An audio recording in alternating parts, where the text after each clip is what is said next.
Assalamualaikum warahmatullahi wabarakatuh. Innal hamdalillah nahmaduhu wa nasta'inuhu wa nastahdihi wa nastaghfiruh wa na'udzu billahi min shururi anfusina wa min sayyiati a'malina. May yahdihillahu fala mudilla lahu ومن يضلله فلا هادي له. أشهد أن لا إله إلا الله وحده لا شريك له وأشهد أن محمدا عبده ورسوله. يا أيها الذين آمنوا اتقوا الله وقولوا قولا سديدا يصلح لكم أعمالكم ويغفر لكم ذنوبكم ومن يطع الله ورسوله فقد فاز فوزا عظيما. الحمد لله الذي بنعمته تتم الصالحات. ربنا آتنا من لدنك رحمة وهيئ لنا من أمرنا رشدا.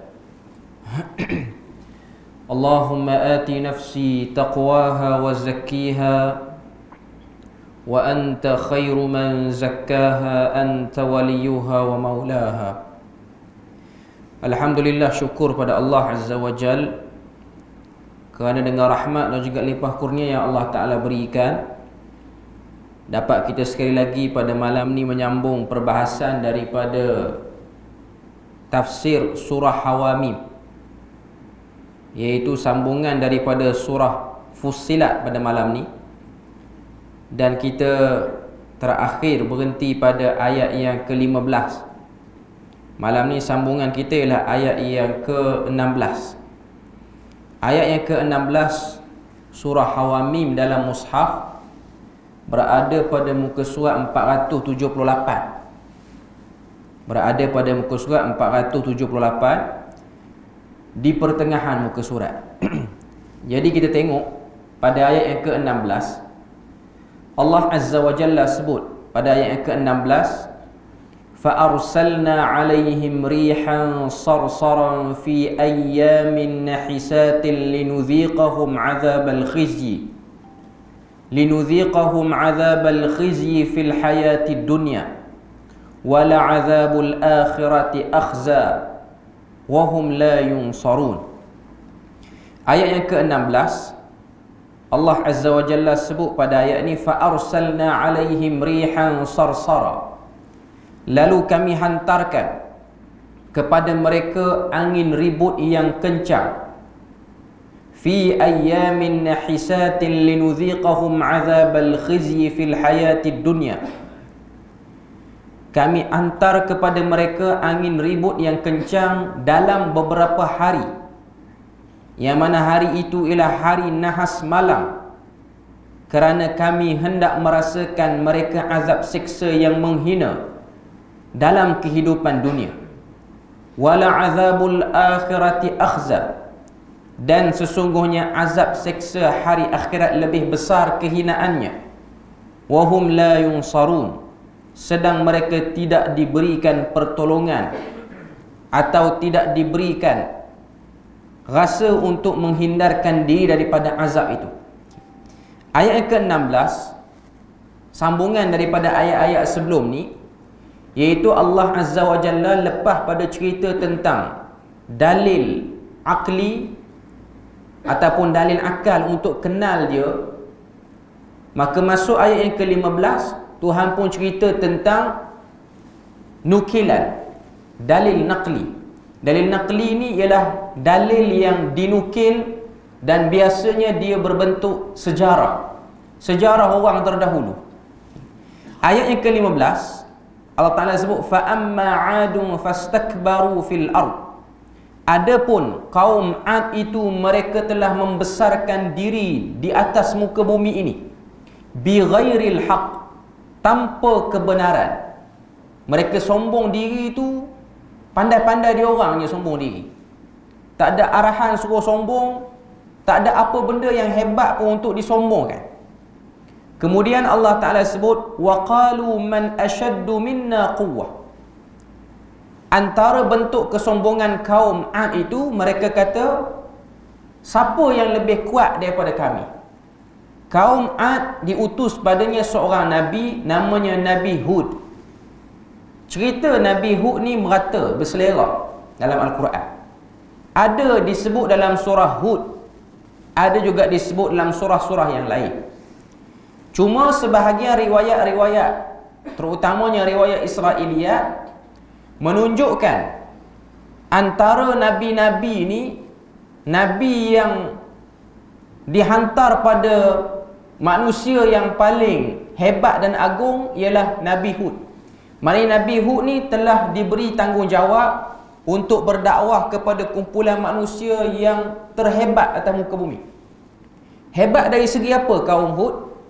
Kaum Ad ni, kaum yang dihantar padanya Nabi Hud ni, hebat dari segi intelektual. Dia orang cerdik, dia orang ada kemampuan, pemikiran dia orang, boleh buat bangunan, boleh buat macam-macam. Dan hebat juga mereka kaum Ad ni dari segi fizikal, tubuh badan. Fizikal dia orang besar. Bahkan ada riwayat mengatakan tidak ada manusia yang paling besar di dunia ni melainkan kaum Ad. Ada riwayat kata macam tu. Sebab tu ada riwayat Israiliyat mengatakan ketinggian purata bagi kaum Ad ni dikatakan 100 hasta. 100 hasta, bukanlah hasta kita orang Melayu. Hasta ni daripada jari tengah sampai ke siku. Itu ukuran lama lah. Okay.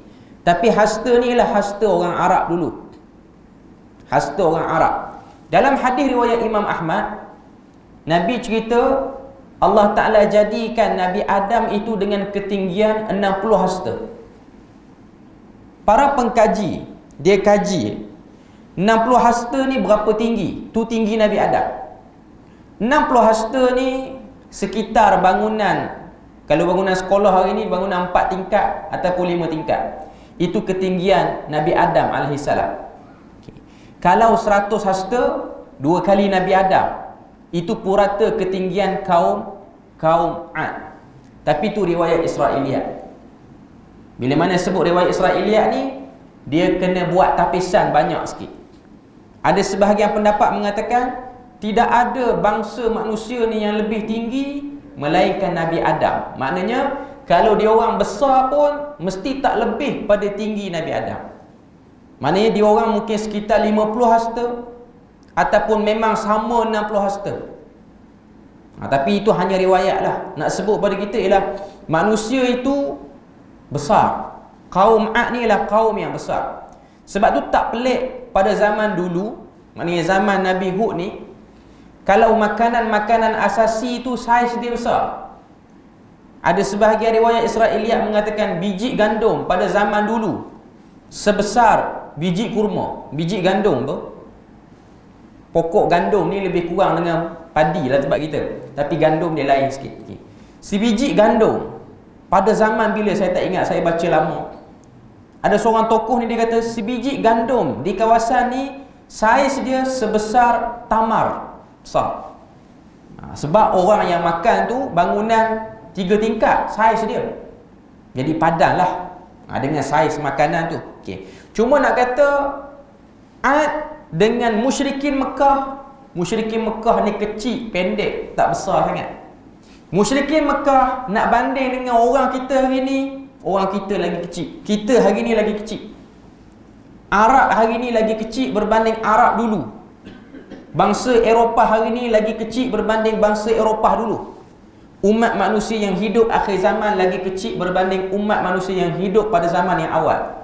Sebab tu mereka boleh mendabik dada pada ayat 15 ni dengan mereka kata, Man asyaddu minna quwwah. Siapa yang lagi kuat pada kita? Okay. Cuma nak sebut pada kita sini, apa yang Allah Ta'ala nak beritahu ialah Allah Ta'ala ringkas cerita ayat 16. Allah Ta'ala kata, Fa'arsalna alaihim rihan sarsara. Kami utus kepada mereka kaum Ad ni, kaum Nabi Hud ni, sebagai azab di dunia, iaitu angin ribut yang kencang yang bertiup selama 8 hari 7 malam dan angin itu sangat sejuk sehingga menyebabkan mereka yang kena angin tu menjadi keras kaku. Kena tu terus jadi keras. Dan bila mana mereka rebah, mereka berkecai macam kaca. Maknanya satu benda yang keras, dia jatuh dan akhirnya dia berkecai. Kita hari ni kalau nak faham angin ni, mungkinlah kita boleh tengok cerita orang daki gunung-gunung yang duduk di negara-negara yang ada 4 musim ni lah. Contohnya Gunung Everest. Dia ada dokumentari tentang pendaki Gunung Everest ni. Dia ada kawasan-kawasan yang bahaya di Everest ni, yang situ jadi kubur kepada pendaki-pendaki yang naik di situ. Sebab tu orang yang nak buat pendakian ni, dia kena ada briefing. Dia kena tahu apa halangan yang dia orang akan tempuhi. Sebab Gunung Everest ni dia terlalu sejuk. Angin yang bertiup tu ialah angin yang sangat sejuk. Tempat tu dah sejuk, angin tu pula sejuk. Jadi orang yang tak biasa dengan sejuk tu, dia akan kena mudarat dengan angin sejuk tu. Antara yang disebut dengan nama frostbite. Frostbite ni dia satu bakteria yang ada tempat sejuk, dia kena pada anggota badan kita ni, dia akan makan anggota badan kita ni, dia akan hancurkan semua saraf dan akhirnya anggota badan kita ni tak berfungsi, maknanya kena buang. Kalau tuan-tuan tengok orang yang daki Gunung Everest ni yang terkena frostbite ni, jari dia tu hitam. Dia tak keluar darah. Dia sejuk, dia jadi hilang pain receptor, hilang deria sakit tu, akhirnya tangan tu jadi hitam macam kena bakar dan akhirnya dia kena buang. Dia boleh repih ataupun boleh patahkan macam kita patahkan kayu-kayu ranting biasa. Itu gambaran nak beritahu tentang apa yang kena pada kaum Ad. Maknanya kalau tengok frostbite itu pun dah bahaya. Yang kaum Ad kena ni, Tuhan kata rihan sarsara, angin yang tersangat sejuk. Jadi Allah Ta'ala nak beritahu pada kita sini, antara azab yang dikenakan kepada kaum yang hebat, manusia yang hebat, baka manusia terbesar di dunia ni, ialah angin yang menyejukkan, angin yang memberi rasa sejuk yang menyakitkan. Okay.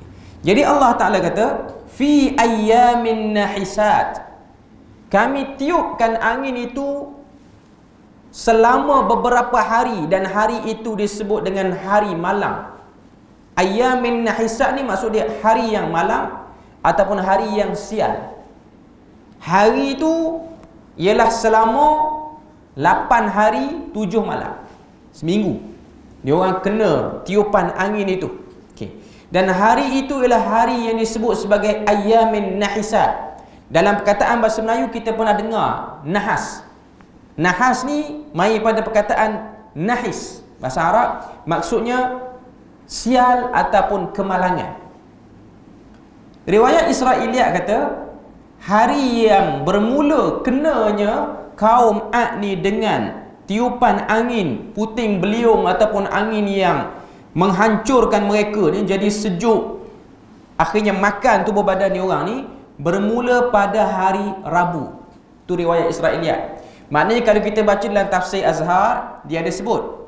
Baca dalam Al-Qurtubi, baca dalam Ibnu Kathir, dia ada sebut. Okay, tapi riwayat yang kata mula-mula yang kaum Ad ni kena tiupan angin tu ialah hari Rabu. Sebab tu ada kepercayaan sebahagian orang, hari Rabu ni ialah hari yang sial. Dan dikatakan hari Rabu itu ialah hari Rabu pertama dalam bulan Safar. Dan ada juga kepercayaan masyarakat yang percaya bulan Safar tu bulan sial. Mari daripada riwayat Israiliyat itulah. Okay. Persoalannya, betul ataupun tidak? Jawapannya tergantung. Sebab tiada riwayat yang kuat menyokong bab tu, dan tiada juga riwayat yang menafikan. Yang pasti dalam Islam, Nabi kata la safara, tiada sial pada bulan Safar. Hari-hari itu ialah hari untuk kaum Ad, bukan hari untuk umat akhir zaman. Tak ada. Sebab ada sebahagian orang dia percaya hari Rabu ni ialah hari yang tak bawa apa-apa keberuntungan. Sebab tu ada setengah orang yang menego hari Rabu ditutup kedai. Tempat kita ni pun ada sebahagian orang, tak tahulah sebab apa ditutup. Okay. Cuma hari Rabu ditutup. Ada setengah-setengah orang berniaga hari Rabu ditutup. Dia ambil petua tu daripada orang-orang terdahulu ke tak tahu. Cuma hari Rabu ditutup. Hari Minggu dia buka. Dalam seminggu tu dia pilih hari Rabu. Kalau dia percaya hari Rabu tu hari sial, yang tu silap. Tapi kalau dia pilih hari Rabu saja-saja dia, tak ada isu. Tak apa. Dia orang berniaga, buka kedai makan ke, buka kedai runcit ke, hari Rabu dia tutup. Orang tanya sebab apa tutup hari Rabu? Hari Rabu je yang aku minat.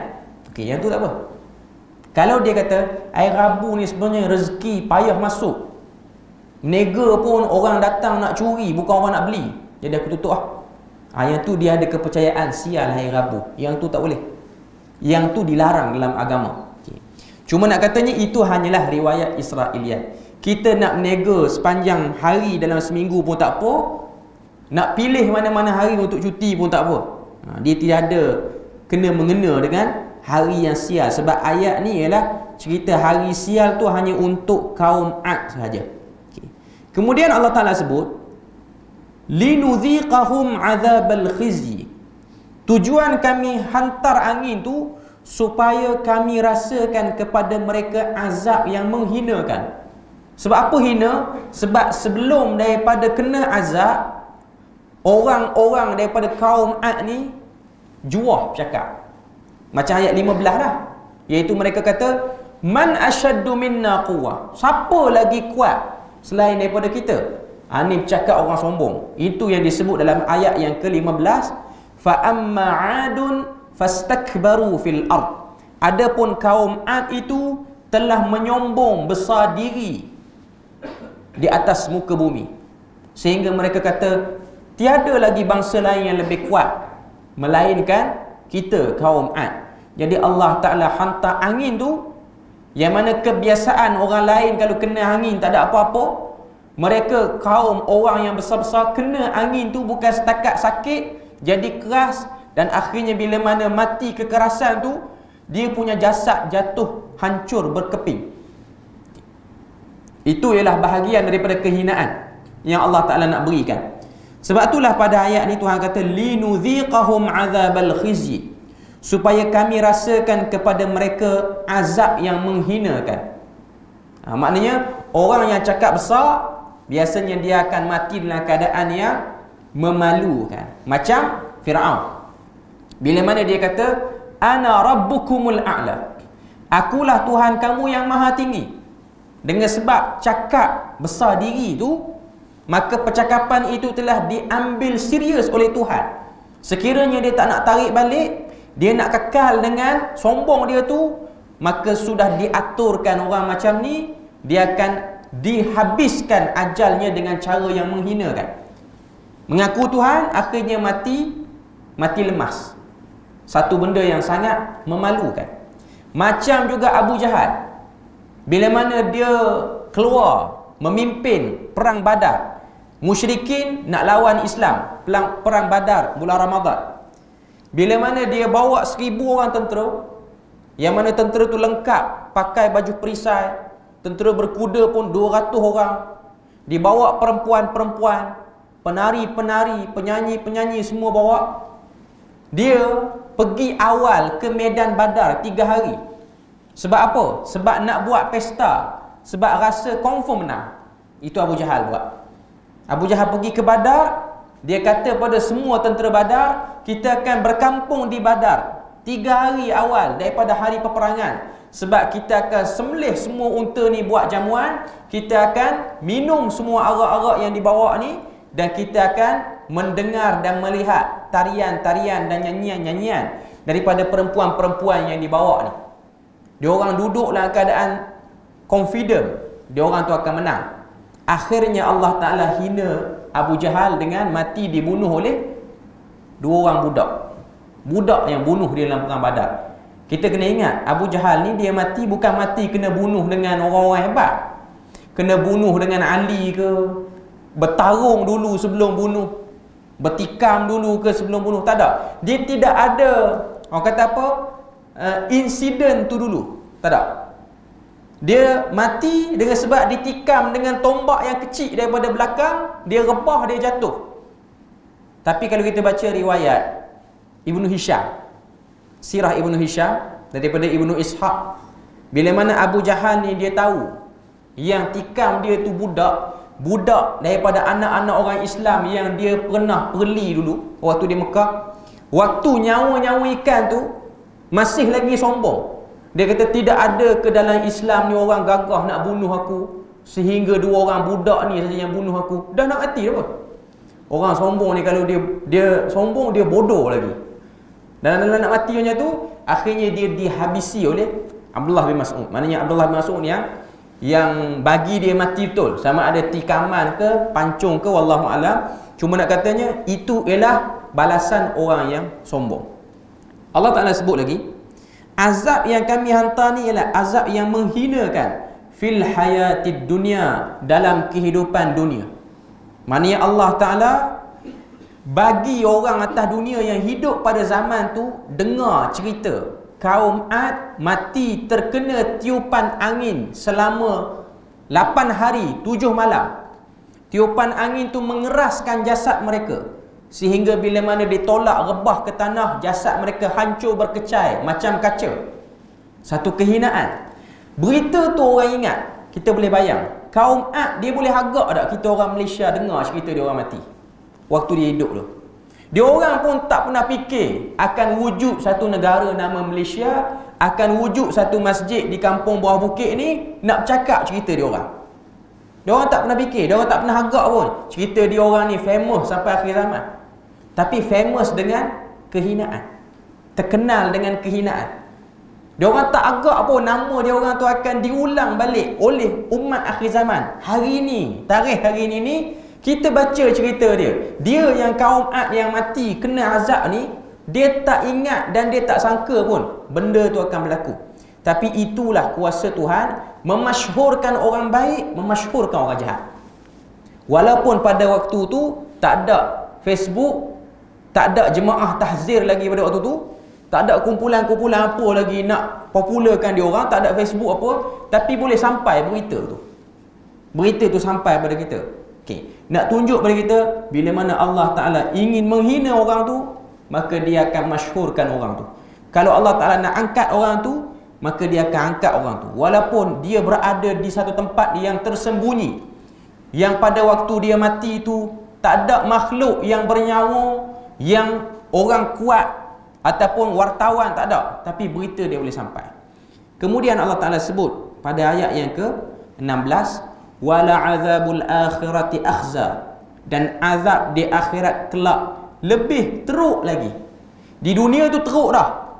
Kemudian Tuhan perkemas lagi ujung ayat yang ke-16 ni dengan dia kata, azabul akhirati akhza, mereka itu akan menerima azab di akhirat yang lebih teruk. Lebih teruk lagi. Maknanya di dunia pun kena kehinaan, di akhirat pun kena kehinaan, dan orang kenal. Ini kaum Ad di akhirat nanti. Inilah kaum yang akan diazab oleh Tuhan. Wahum la yunsarun. Penutup ayat yang ke-16, Allah Ta'ala kata mereka tidak akan diberi pertolongan sama sekali. Tidak ada diskaun apa-apa pun terhadap azab yang dikenakan. Dunia kena sampai rapat licin, sampai tak ada saki-baki keturunan kaum Ad sampai ke zaman ni. Kita tengok populasi manusia sekarang ni, tak boleh cari pun dia punya nasab tu sampai ke kaum Ad, sebab Tuhan telah musnahkan semua sekali, tak tinggal seorang pun. Dan Allah Ta'ala tegaskan wahum la yunsarun. Okay, itu ayat yang ke-16.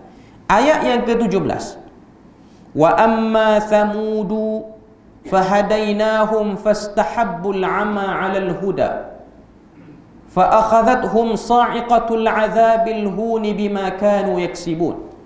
Ni ayat 17. Allah Ta'ala sebut wa amma thamudu, adapun kaum Thamud. Tadi kaum Ad, ni kaum Thamud. Dari segi turutan, kaum Ad dulu, baru datang kaum Thamud. Kaum Ad Nabi Hud, kaum Thamud Nabi Saleh. Kaum Thamud pun hebat. Antara kehebatan dia orang ialah dalam pertukangan, dalam ukir batu ataupun ukir bukit tarah gunung ni, dia orang boleh buat sehingga jadi cantik, sehingga boleh buat tempat tinggal nampak mewah, nampak elegan. Itu yang ada pada kaum Thamud. Allah Ta'ala kata fahadainahum, kami beri petunjuk padanya. Fahadainahum sini bukan makna kami beri petunjuk sehingga beriman. Kami hantar Rasul untuk diorang tahu adanya ayat-ayat Tuhan yang boleh dijadikan sebagai pedoman untuk dapat hidayah. Kemudian Allah Ta'ala sebut fastahabbul ama 'alal huda, lalu mereka lebih suka sayang menjadi sesat berbanding mendapat hidayah. Perkataan istahabbu mai pada perkataan hub, iaitu sayang, suka.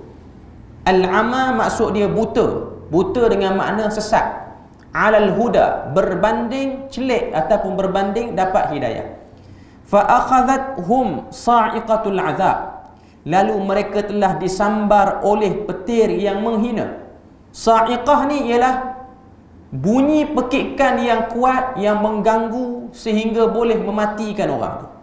Azabal hun, azab itu sangat menghinakan. Bima kanu yaksibun, ianya ialah kesan daripada apa yang kamu buat.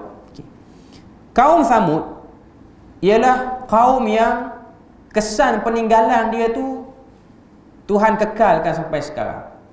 Kita pergi ke Arab Saudi, dia ada satu kawasan nama dia Al-Hijr. Al-Hijr ni daripada Madinah nak pergi ke Tabuk. Tabuk ni border sempadan negara Arab Saudi dan juga negara Jordan.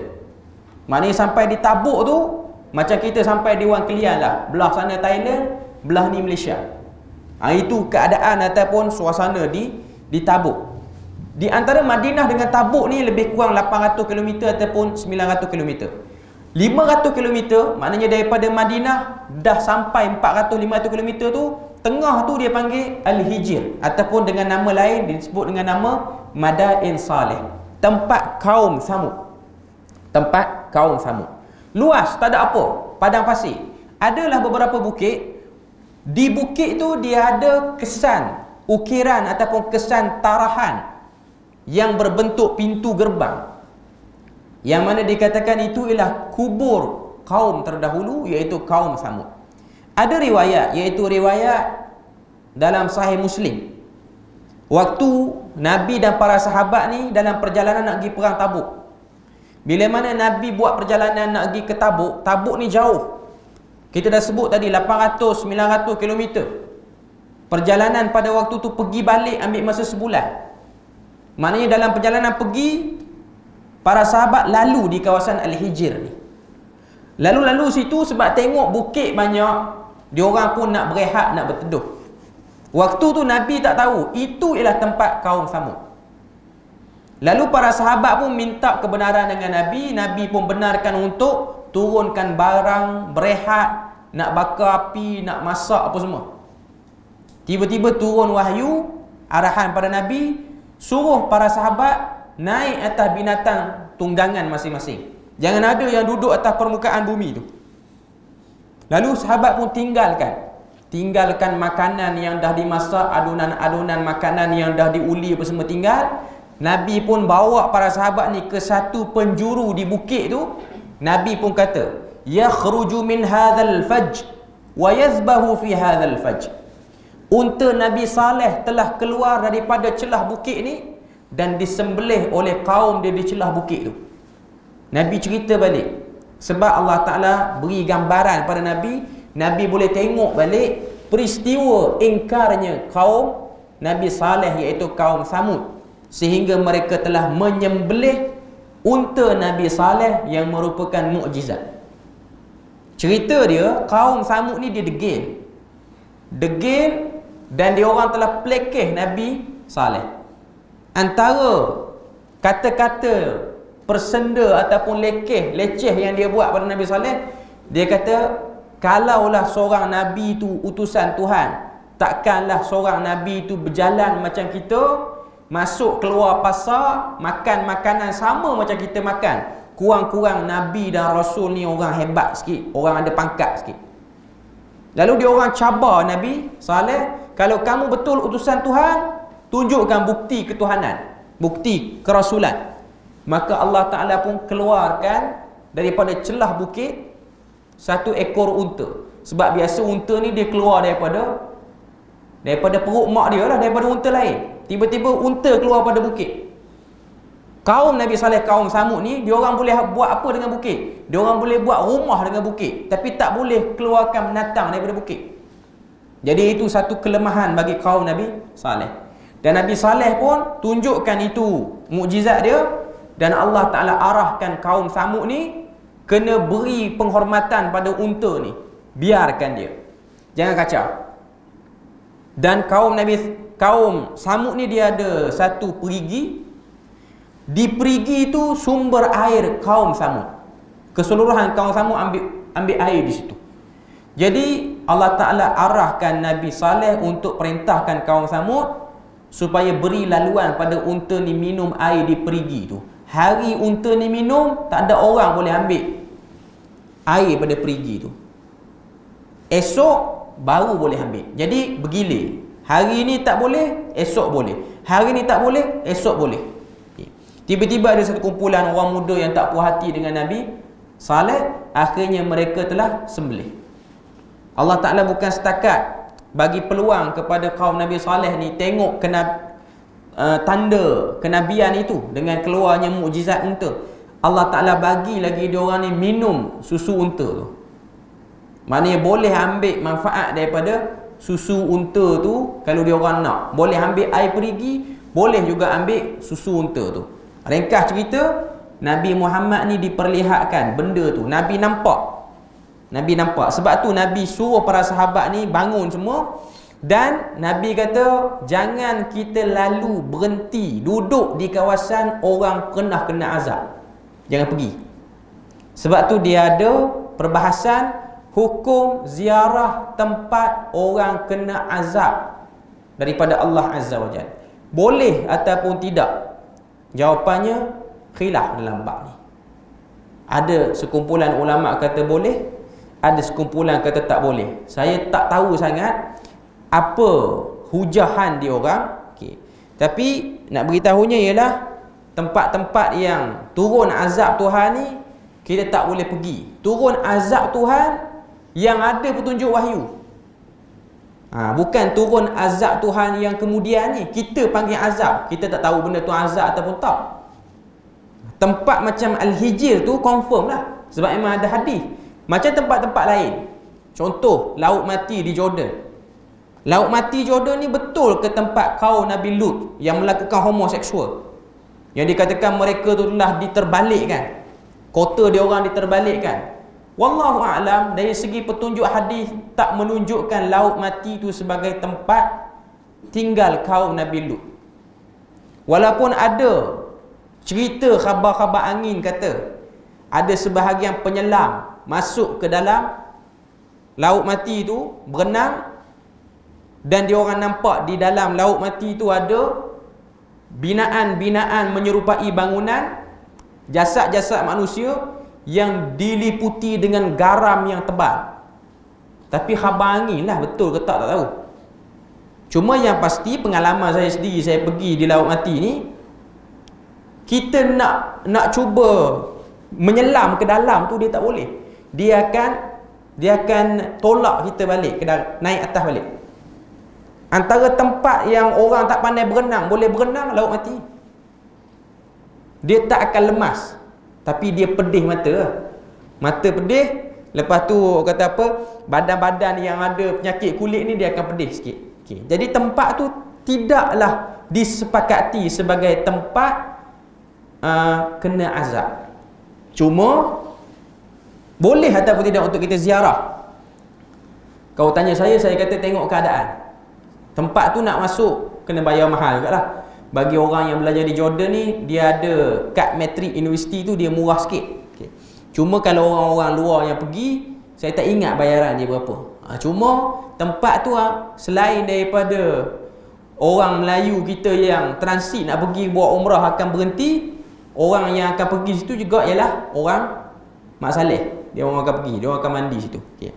Jadi nak pergi ziarah Laut Mati ni tengok keadaan. Tuan-tuan tengok Mak Saleh ramai, dia pun dah start buka baju, tak perlu kot singgah situ. Saya memang bimbang dengan jemaah-jemaah umrah ni. Dia orang bawa balik umrah, Rambut tak sempat tumbuh lagi kalau yang baru tahlul tu. Tak sampai Malaysia lagi dah tengok dah Mak Saleh telanjang. Maknanya belum sampai Malaysia lagi, belum jejak bumi Malaysia duk tengok orang tak apa nak pakai baju lah. Okey. Ada waktu-waktu orang tak ramai, contoh musim sejuk, sebab cuaca sejuk jadi orang tak mandi sangat lah. Okey.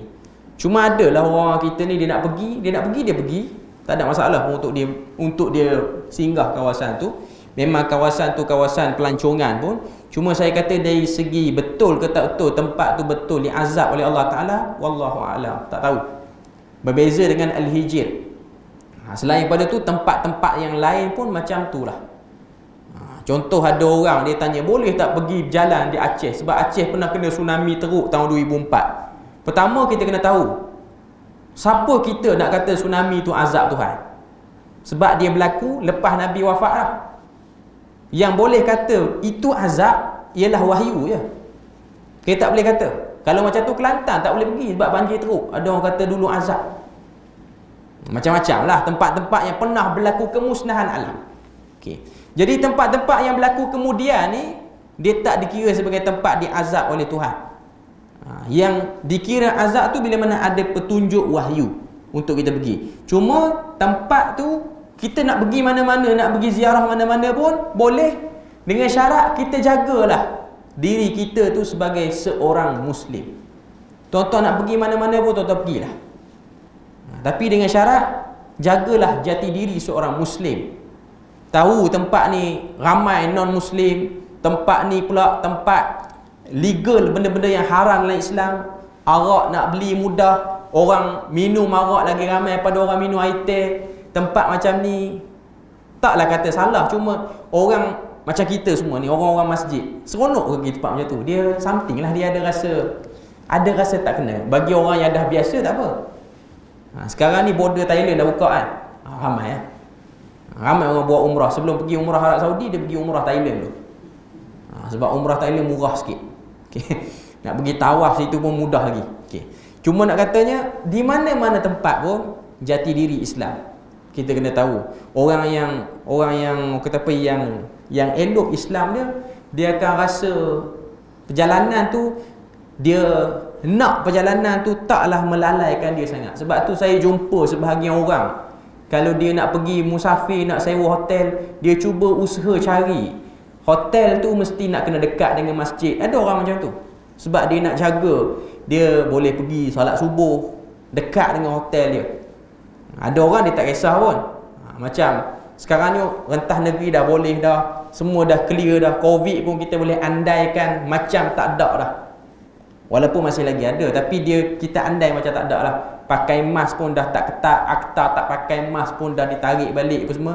Jadi orang nak berjalan, banyak tempat orang berjalan. Sekarang ni ramai orang Malaysia pergi buat umrah, pergi berjalan Turki, mana-mana negara yang dirasakan mudah dan murah, dia orang akan pergi. Tapi ingatlah jati diri sebagai seorang Muslim. Okay. Cuma saya ni di luar topik sikit lah. Orang luar pada Perlis ni, mereka suka datang Perlis. Mungkin sebab Perlis ni jadi transit nak pergi ke Langkawi, dan juga transit nak masuk ke Thailand. Dulu Langkawi lah, sekarang Thailand. Sebab orang nak masuk belah Kelantan, dia macam orang kata apa, jam sikit kawasan tu. Belah orang Kelian ni dia macam sunyi sikit, mudah sikit. Okay. Tak apalah, dia orang nak datang. Okay.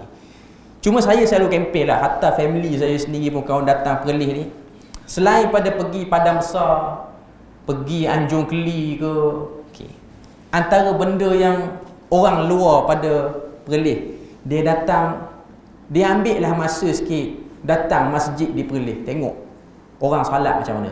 Sebab dengar propaganda tak jadi dengan tengok mata sendiri. Dengar propaganda tak jadi. Sebab ada orang dia berjalan seluruh negeri Perlis, dia pergi masjid, dia tak pergi. Sebab dia dah dengar daripada orang kampung dia, jangan pergi semayang situ. Sebab semayang situ lain pada tempat kita. Entah kenapa, kita pun tak tahu. Okay. Jadi propaganda tu, cara nak bagi clear propaganda, pergi tengok dulu. Pergi tengok semayang macam mana, buat perbandingan. Sebab ia takut-takut kita ni termakan benda yang maklumat yang salah. Maklumat yang salah. Okay. Jadi itu benda yang kita kena tahulah, perkara yang kita tahu. Sebenarnya ianya hanya duduk dalam isu khilaf, tiba-tiba dia jadi isu nak berbalah. Okey. Jadi yang datang ke negeri ni, dia boleh datang tengok masjid, tengok kuliah dia, tengoklah yang orang kata amanat-amanat yang duk gantung di masjid tu, zikir lepas salat, boleh tengok dengan mata kepala. Nak setuju tak nak setuju tu bab nombor 2, tengok dulu. Sebab untuk membuat apa-apa ulasan ialah selepas daripada anda melihat dengan mata kepala dulu. Jadi supaya kita beri ulasan tu tepat. Okay. Balik kepada ayat yang ke-17. Allah Ta'ala kata, wa amma Samud, adapun Samud itu kami telah beri hidayah pada mereka dengan kami hantar Rasul, fastahabbul ama 'alal huda. Okey, ayat ni fastahabbul ama 'alal huda, maksud dia apa? Fastahabbu, mereka lebih suka, lebih sayang kepada buta daripada memilih hidayah Allah. Ini sikap kaum Samud, iaitu sikap sayang terhadap kesesatan, sayang terhadap benda salah yang telah jadi tak salah dalam masyarakat. Okay. Penyakit yang kena pada kaum Samud ni, dia tak kena pada kaum Samud saja, dia kena pada semua kaum, semua bangsa, semua zaman, termasuk zaman kita, iaitu penyakit rasa sayang dengan benda yang tak betul. Nak tinggal tu berkira, sebab rasa benda tu dah jadi darah daging. Benda tu yang berlaku kepada kaum Samud. Istahabbu, Tuhan sebut istahabbu, maknanya dia ada rasa orang kata apa, payah nak jauhkan diri daripada benda-benda yang sesat. Okay. Allah Ta'ala sebut dalam ayat ni, Allah Ta'ala nak gambarkan bagaimana manusia ni dia ada satu sikap buruk, iaitu mereka bila mana dah biasa dengan benda-benda salah, mereka tak boleh tinggal. Mereka tak boleh tinggal sebab mereka rasa sedap dengan benda tu. Sebab tu orang Melayu kita ni dia ada satu kata-kata, anjing kalau biasa makan tahi tak dapat makan, cium pun jadi. Pernah dengar kata-kata tu kan? Okey. Anjing tak tahulah, anjing makan tahi je. Tak nak tengok anjing makan tahi. Okey. Cuma nak kata teruklah kalau anjing makan tahi tu. Okey. Dia kata kalau tak dapat makan, cium pun jadi. Itu ialah satu gambaran nak kata manusia kalau dia biasa dengan benda salah, dia tak boleh buat banyak, dia cuba nak buat walaupun sikit. Cuba nak buat walaupun sikit. Okay. Kerana sikap tu, fa akhazathum sa'iqah, kami timpa ke atas mereka petir yang merupakan tempikan yang kuat. Sa'iqah ni ialah petir, dia macam kilat, tapi dia datang dengan bunyi yang dentuman yang kuat, dentuman yang tak selesa. Telinga kita dengar ni tak selesa, bahkan dia boleh kacau organ dalaman kita. Macam raya baru ni, bila mana tahu je raya terkejut kan, istilah kita baru ni. Okay. Orang pun pasang mercun. Ada orang okey, ada orang dia happy dengan bunyi mercun tu, ada orang dia tak boleh, ada yang pengsan, yang lemah jantung apa semua. Itu belum lagi bunyi sa'iqah kaum Samud ni. Itu hanya bunyi-bunyi yang mengganggu, bunyi-bunyi yang mengganggu. Nak tunjuk pada kita bahawasanya azab yang kena pada kaum Samud tu dahsyat. Sehingga Tuhan kata azabal hun, azab yang menghina. Sebab apa dapat azab tu? Sebab mereka yang menarik azab tu. Tuhan uji, suruh beri satu hari kepada unta Nabi Saleh minum di perigi. Hari tu kamu tak boleh ambil, esok boleh ambil. Hari esok tu kamu nak ambil banyak mana sehingga boleh simpan seminggu pun kamu ambil. Tuhan tak larang. Bahkan Tuhan bagi sebanyaknya, tambah dengan susu unta pun boleh ambil. Okay. Tapi manusia kalau dah kata degil, mereka akan cuba cari jalan untuk berlawanan dengan arahan. Itu sifat dia. Ayat yang ke-18, setelah Allah Ta'ala cerita tentang takhwif, tentang ancaman-ancaman apa semua ni, ayat 18 Allah Ta'ala cerita tentang berita gembira. Wa najjaynal ladzina amanu wa kanu yattaqun, dan kami selamatkan orang-orang yang beriman serta mereka yang tetap bertakwa. Wa najjayna, maksudnya kami selamatkan alladzina amanu, mereka yang beriman, wa kanu yattaqun, dan golongan yang bertakwa. Dalam syarah dia sebut, kamu ataupun mereka yang beriman dalam kalangan bangsa-bangsa itu, Allah Ta'ala telah selamatkan mereka daripada dikenakan azab. sebelum azab itu diturunkan kepada kaum itu, mereka telah diarahkan untuk meninggalkan tempat itu. Iman dalam ayat ini adalah beriman dengan akidah tauhid. Wa kanu yattaqun, adapun perkataan wa kanu yattaqun, kerana mereka dulu orang yang menjaga hukum. Takwa dalam ayat ni memberi maksud menjaga hukum. Kerana orang yang taat kepada Allah Ta'ala, mereka telah diselamatkan. Okay. Ayat yang ke-18 ni mudah je bagi kita semua ni. Syarat untuk tidak datang azab, beriman dan bertakwa. Iman, saya selalu definisi, takrifkan iman maksudnya ialah percaya. Percaya tanpa ragu. Percaya Allah Ta'ala tu wujud, ya percaya. Percaya pada Nabi dan Rasul, percaya. Percaya pada Quran, percaya pada benda-benda gaib yang Quran sebut, Nabi sebut. Percayanya kita pada benda tu, percaya yang teguh dan tetap. Maknanya datang orang mengganggu gugat, kita tak akan terkesan dengan ganggu gugat tu. Saya selalu bagi contoh mudah. Hari ni hari Rabu, esok hari Khamis. Datang orang beritahu dekat kita, esok tak hari Khamis, esok hari Sabtu. Percayalah. Kita tak percaya. Walaupun dia kata, percaya aku belanja hang pagi esok makan. Kita berkata, ya esok Sabtu. Dalam hati tetap rasa galak. Kod sekati dia lah. Dia nak kata esok Sabtu, aku tetap percaya esok Khamis. Yang penting aku tahu pagi esok dia belanja aku makan. Tapi dalam hati tu tak rasa benda tu betul. Itu dia panggil tak diganggu gugat. Datang orang kacau kita, orang sogok kita apa-apa pun, kita tak rasa benda tu sebagai benda yang betul. Okay. Bila mana orang kata syurga ada, kita percaya syurga tu ada. Kita beri lalu azan dulu. Okay, kita sambung sikit penutup akhir ayat 18. Wa najjaynal ladzina amanu wa kanu yattaqun, dan kami selamatkan orang yang beriman, iaitu orang yang percaya dan orang yang menjaga hukum. Wa kanu yattaqun, takwa dengan makna jaga hukum. Dua syarat untuk tidak terkena azab: percaya dan menjaga. Sebenarnya satu orang tu dia nak jaga diri dia supaya tak langgar hukum, memang dia kena percaya dulu hukum hakam tu. Kalau satu orang tu dia tak percaya hukum hakam tu, dia boleh jaga, tapi dia jaga tu bertempoh.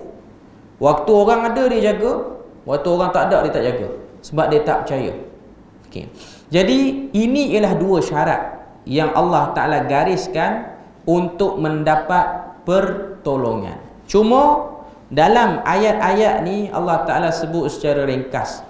Kita baca kaum Samud punya cerita dengan kaum Ad punya cerita ni, ayat tak panjang. Cerita-cerita pun Allah Ta'ala tak berikan detail. Cuma nak katanya, ia bukan mudah seperti mana kita membaca ayat ni. Ia satu benda yang payah. Orang-orang yang bersama dengan para Nabi pada waktu itu ialah orang-orang yang diuji dengan bermacam-macam ujian, iaitu ujian untuk berada pada kumpulan yang benar, menapis segala benda yang salah, menolak segala dakyah-dakyah propaganda, tak percaya pada benda-benda yang tak betul. Jadi ia bukan benda dan perkara yang mudah pada zaman dulu dan juga zaman sekarang. Zaman sekarang ni macam mana nak beriman dan jaga hukum, kita tahu apa rintangan halangan untuk kita menjaga agama. Macam-macam ujian yang akan dilalui. Cuma nak kata zaman sekarang ni orang lebih mungkin selesa untuk menjaga keselesaan kehidupan berbanding nak jaga agama. Sebab nak jaga agama ni bukan mudah. Bila mana kita jaga agama, dia kena pergi pada proses kedua. Kita kena ajar orang untuk sama-sama jaga agama. Yang tu yang payah. Sebab tu bila mana Nabi, sahabat tanya, bila mana Nabi kata tuba lil ghuraba, beruntung kumpulan ghuraba ni. Sahabat pun tanya, wamal ghuraba. Ghuraba tu apa dia? Ghuraba ni dia mari pada perkataan gharaba ataupun gharib ataupun ghurab. Ghurab dalam bahasa Arab maksud dia gagak, burung gagak. Burung gagak ni di antara burung-burung yang lain, kita boleh cam cepat berbanding burung-burung lain. Sebab dia ada satu tabiat yang tak sama macam burung lain. Dari segi warna dia pun warna yang lebih menyerlah. Boleh cam, ada jauh pun boleh cam. Okay. Cuma nak katanya, ghuraba ni ialah orang yang pelik. Sahabat tanya, orang yang pelik ni siapa dia? Yang Nabi kata beruntung ni, iaitu as-salihun, orang salih, orang yang bukan jahat. Okay. Tapi Nabi tak sebut sampai takat tu je. Nabi sambung, Nabi kata as-salihun wa yuslihun idza fasadin nas. Orang yang baik dan orang yang cuba baiki orang-orang yang tak baik bila mana orang jahat tu buat benda jahat. Nak jadi baik seorang diri senang. Nak ajak orang buat baik, ubah kejahatan jadi kebaikan, itu yang payah. Dan ia bukan mudah. Dia bukan perkara yang mudah. Sebab zaman sekarang ni bila mana kita nak buat kebaikan dan ajak orang kebaikan, orang tak boleh terima ajakan kebaikan tu, ataupun orang tak boleh terima fakta yang kita bawa, maka kita akan kena ujian pertama, iaitu makian ataupun kecaman. Sebab tu kalau kita tengok, tuan-tuan tengok cerita Piramli kan, cerita Doremi. Ray waktu dia nak pergi minta kerja, apa syarat-syarat minta kerja tu? Tinggi berapa? 3 suku, berat 56 kati. Yang ujung tu kebolehan tahan maki. Zaman dulu dah ada isyarat, bukan senang nak tahan maki. Kerja tahan maki, kerja yang paling payah nak tahan maki. Rupa-rupanya bukan dia yang kena tahan maki. Yang tuan yang nak kena jadi toke dia tu kena perli daripada sikap dia tu. Cuma nak katanya dia ada isyarat tahan maki. Masuklah kerja dakwah ni, tahan maki bukan benda yang mudah. Ada orang dia boleh bercakap, since dia kena maki, dia kalut nak berhenti. Sebab tahan kena maki ni, bila mana kata-kata orang tu masuklah hati kita, dia jadi luka yang lama. Kena pukul dengan orang, muka bengkak, 2-3 minggu lepas tu surutlah bengkak tu. Tapi kalau kena maki dengan orang, ingat sampai ke mati. Ada orang bawa sampai dalam kubur maki orang tu, punya terasa dengan makian. Sebab kata-kata dia lebih tajam berbanding pukulan dan hentakan. Okay. Jadi nak sebut, walaupun mulut sebut beriman dan bertakwa, dia bukan mudah. Okay. Jadi kita berpada situ ayat yang ke-18. InsyaAllah kita akan sambung ayat yang ke-19 dan seterusnya. Moga Allah Ta'ala beri rahmat dan berkat. Subhanakallahumma wa bihamdik, asyhadu an la ilaha illa anta wa astaghfiruka wa atubu ilaik. Wassalamualaikum warahmatullahi wabarakatuh.